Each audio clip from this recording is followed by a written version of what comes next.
Welcome. It's Facts You Don't Know. If it's your first time here and you want to find out new facts that will definitely make you smarter and more, well, and first make sure to subscribe and activate the notification bell so you don't miss anything. She confesses that she loved another in the middle of the wedding. What he did next has no name. I'm not going to fail you. I'm not going to change you. All I want is to make you happy and be together.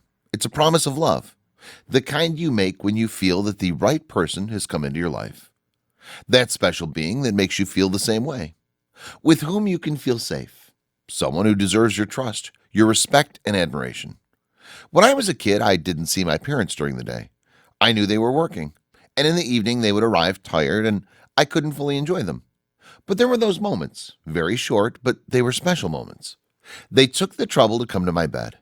They told me their anecdotes of the day, how they met, and they slept me stroking my head. Over time, I understood that those moments were truly of love. I did not know. She had always believed that love was just passion, lust, and the like. But it was not so. It was a splendid morning. The day felt wonderful. It was sunny and fresh air was blowing. Those that are even inspiring. A day that anyone would have taken the opportunity to go for a walk in the park, go out with the family, or have a barbecue in the backyard, listening to your favorite football club on a Sunday like few others. But for Ricardo, Sundays were the most nostalgic days of the week. Ricardo was a very successful contractor. He had many projects that he was developing effectively. He had the best professionals with him, and they all worked side by side with him. He was a great boss, very respectful and kind to everyone. But he kept something very dark in his heart, because all that apparent happiness, that success, only hid the sadness with which he carried his life. When Ricardo was barely 12 years old, he met Sarah, a very beautiful girl with a radiant smile and mesmerizing eyes. They were together since the second year of high school, and since then he lived in love with her. It didn't matter how she behaved, how she dressed her. He just looked at her in love for her. Until age 15, she plucked up enough courage and dared him to ask for a courtship. Sarah was not surprised by her proposal, but Ricardo was by the answer. With a yes, excited, Sarah had agreed to be with Ricardo. From there, Ricardo's life was converted. It seemed that everything had gone well. He finished school satisfactorily, and together with Sarah, they decided to enter the Faculty of Architecture. They went to college together, graduated, and a year later made the decision to get married. Then they felt that it was time. They'd both met their academic goals and had founded their construction company recently. Married life sounded like a dream. As time went by, Sarah got pregnant enough to put the icing on the cake. What they did not know was that happiness could be overshadowed by misfortune. It had been a difficult pregnancy from the beginning, and it was very frustrating for the couple to pass that test. Sarah had suffered a lot, but she fought like a great woman that she was, and so she did until she took her last breath. Well, her priority had been keeping her little girl alive. Weighing just 2 kilos, 500 grams, she heard Derek's cry for the first time. A beautiful child, he had in his gaze the spitting image of his mother, the same smile and the same eyes. However, he would never know her. From the moment Derek arrived, Ricardo gave him his whole life. He had to be present and caring for her. And in the office, he even had a space for him and his grandmother, who was the one who was in charge of taking care of him while he was taking care of his work. Ricardo refused to hire a nanny. He didn't want his son to learn how to say mom to someone else, or maybe the wrong person. In this way, he wanted her not to suffer when she might leave his life. And so the days of the week passed. Every Sunday was just for the family. Derek, Sarah, and Ricardo, as he was taking his little one to the cemetery. They had lunch together with the great love of their life and told him their anecdotes of their love story. Thus, 6 years passed. Derek went to school, had new friends, and gradually stopped visiting his mother every Sunday. On the other hand, Ricardo was calmer. He knew he was too young to be left alone, but he'd lost the will to fall in love again, until something happened. One sunny day with fresh air, as he was going to Sarah's grave, bringing her flowers, he saw a beautiful woman crying uncontrollably. It was strange, since 6 years had passed since the death of his wife. He came over and asked who she was. She replied, "She was my best friend all my life, until the 11 years that her parents brought her to the city. And I did not hear from her again, until today. Until today, I found out that she had died. Sorry I didn't show up. I'm Sophia." This he said while he let see her very afflicted face of her. Her crying was real and sincere. "I am her husband," Ricardo said, trying to recover from such a scene. "Nice to meet you," she replied. At that moment, a slight connection emerged between them. They started talking about her. He told her how she was from the age of 12 and how she'd been before he met her. It was a very entertaining talk, entertaining in a way, but time passed and they had to say goodbye, not without first meeting in the same place the following Sunday. The week had passed quickly, and the two, true to his promise, met again, and followed by this they talked.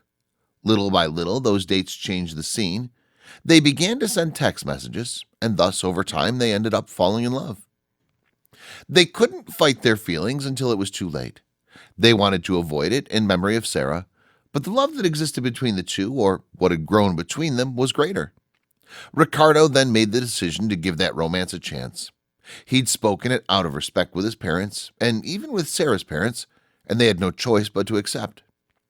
The years had passed, and Ricardo would certainly need company. They knew that he could not be alone anymore, that it was time for him to think about his happiness, and especially that of little Derek. Ricardo began to create a rapprochement between Derek and Sophia. He invited her for a walk on Sundays so that her little son could feel affection for her.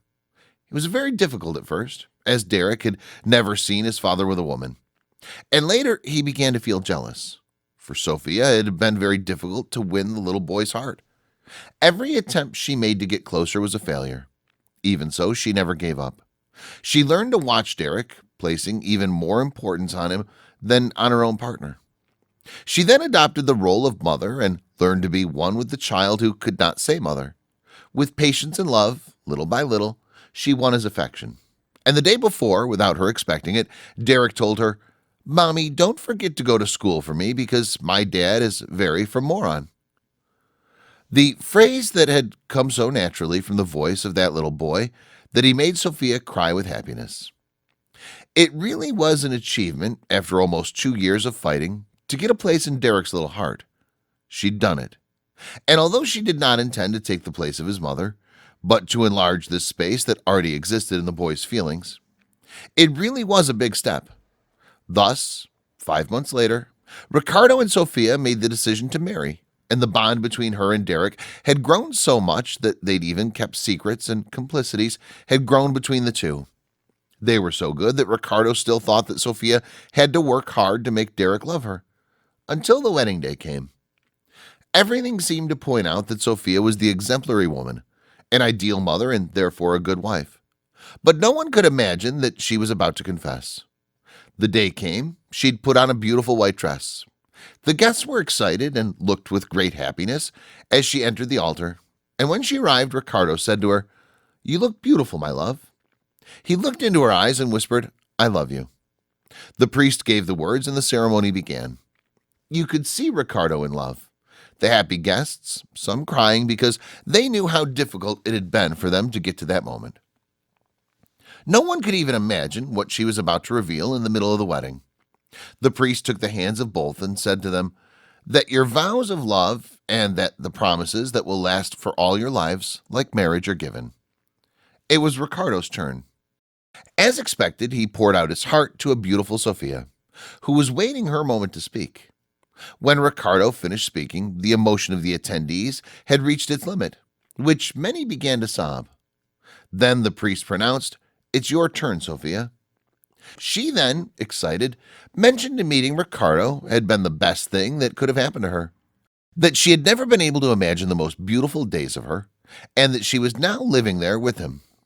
Then, after a few seconds of silence, she added, "But there is something I want to confess to you, and I'm afraid I must do it in front of everyone." Well, these days that thought had haunted my head. Thus, after making everyone there stop breathing, she told them, "But I love another, and I cannot hide it anymore."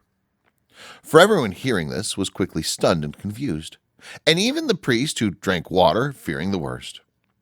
Then she turned her gaze slightly and extended her hand, made a small gesture, invited none other than little Derek. He's the other little man whom I love so much, and with whom I will share my love because I've come to love him as my own son, since he's really not. But he's taught me that although it is not easy to replace the love of a mother, it is possible to extend the heart of a little man so that one can feel love and can occupy a small place there. At that moment, Derek approached, and upon hearing those words, he couldn't hold back the tears as he approached and hugged Sophia, who was now his mother. Thanks for watching.